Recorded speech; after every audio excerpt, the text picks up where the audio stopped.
Hello shalom and praise the Lord everyone. मैं pastor Urmila Christie परमेश्वर की हजूरी में आप सबका स्वागत है। मेरे प्रियो, आज हम बाइबल के वचन से पढ़ते हैं मरकुस उसका अध्याय 10 उसकी 46 से 52 में लिखा है।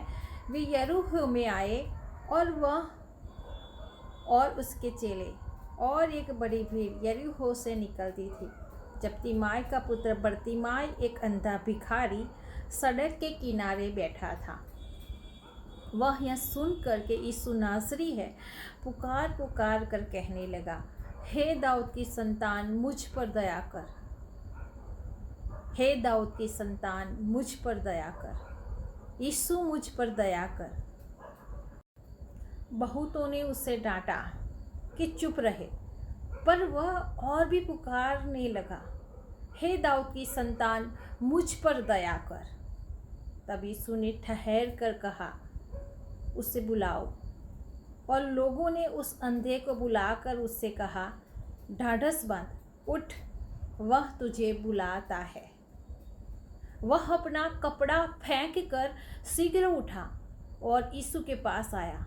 इस पर यीशु ने उससे कहा, तू क्या चाहता है कि मैं तेरे लिए क्या करूं?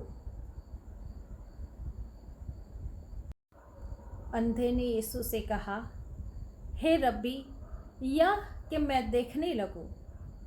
यीशु ने उससे कहा, चला जा, तेरे विश्वास ने तुझे चंगा किया है। वह तुरंत देखने लगा और मार्ग में उसके पीछे हो लिया। आमीन। मेरे प्रियो, हमने इस वचन में पढ़ा कि किस तरह से एक अंधा व्यक्ति यीशु को पुकार रहा था और लोग उसे डांट रहे थे, लेकिन वचन कहता है कि यीशु मसीह उसकी पुकार को नहीं सुन रहे थे, फिर भी लोग उसे डांट रहे थे। लेकिन मेरे प्रियो, लोग समझते हैं कि आज लोगों को चर्च में इसीलिए लोग बुलाते हैं, इसीलिए चंगा करते हैं उन्हें, कि बाद में फिर उसका धर्म परिवर्तन किया जा सके। लेकिन मेरे प्रियो, आपने सुना जिस तरह से वचन में लिखा है कि प्रभु यीशु ने उस अंधे व्यक्ति की पुकार को नहीं सुना। प्रभु यीशु से नज़रअंदाज करके आगे चलने लगा और वो पुकारता रहा और लोगों ने उसे डांटा, लोग उसे डांटते रहे। इसी तरह आज भी जो लोग प्रभु यीशु को पुकारते हैं, आज भी लोग उसे डांटते हैं कि तुम प्रभु यीशु को क्यों पुकारते हो। लोग डांटते हैं आज भी जो प्रभु यीशु को पुकारते हैं। मेरे प्रियो, लोगों को मालूम नहीं है कि शैतान चाहता है कि लोग बीमार रहे, शैतान चाहता है कि लोग बंधनों में रहे। शैतान नहीं चाहता कि कोई यीशु को पुकारे जो एक सनातन परमेश्वर है, जो किसी धर्म का परमेश्वर नहीं, ना उसका कोई आदि है ना कोई उसका अंत है। ऐसा एक परमेश्वर है। शैतान जानता है ये चीज़। शैतान जानता है कि जो कोई यीशु को पुकारेगा, यीशु के पास जाएगा, वो जरूर से उद्धार को पाएगा।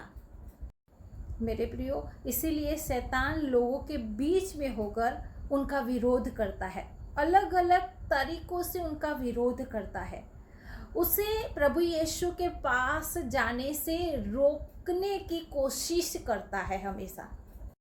मेरे प्रियो, प्रभु यीशु किसी को प्रभावित करना नहीं चाहते, ना उन्हें कुछ साबित करना है, क्योंकि वचन कहता है जब क्रूस पर उन्होंने अपनी जान दी, 29 कोड़े खाए, कांटों का ताज पहना, वो मुर्दों में से जी उठे, तो उन्होंने साबित कर दिया है। अब हमें उन पे विश्वास करना है, उनके कामों में, तब हम उद्धार पाएंगे।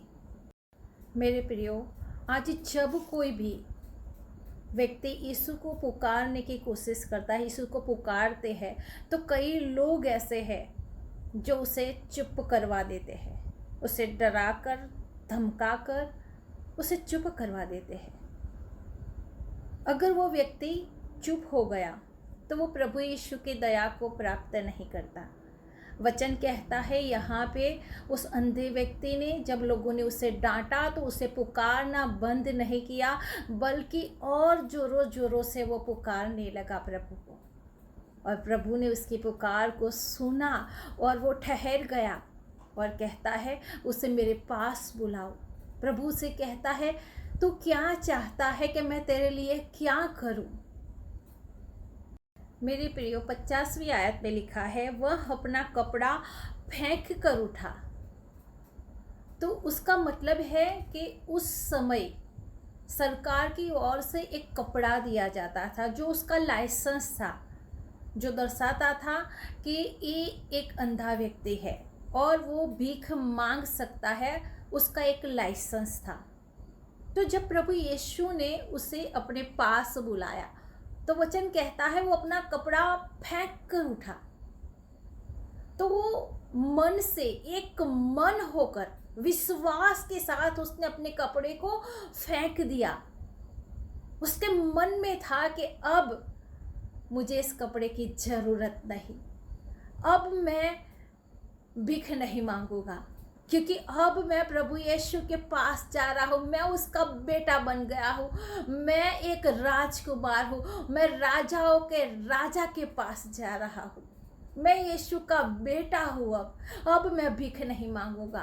उसके मन में ये दृढ़ विश्वास के साथ वो अपने कपड़े को फेंक कर उठा और प्रभु यीशु के पास गया। मेरे प्रियो, उस अंधे भिखारी ने दो मन होके प्रभु के पास नहीं गया। उसने ऐसा नहीं सोचा कि मैं अपने कपड़े को छुपा लेता हूँ, अगर प्रभु यीशु ने मुझे चंगा ना किया तो मैं फिर से भीख मांगूंगा इस कपड़े को लेकर। लेकिन वो एक मन होके दृढ़ विश्वास के साथ प्रभु यीशु के पास गया। मेरे प्रियो, अगर आज आप एक मन होकर प्रभु यीशु पे विश्वास करके प्रभु यीशु के पास आते हो, तो जिस तरह से प्रभु यीशु ने उस अंधे व्यक्ति को कहा कि मैं तेरे लिए क्या करूं, उसने कहा कि मैं देखने लगूं, और वो देखने लगा। तो मेरे प्रियो, आज प्रभु यीशु आपको भी हर एक बीमारियों से, हर एक मुसीबतों से, हर एक तकलीफ़ों से आज़ाद करेंगे।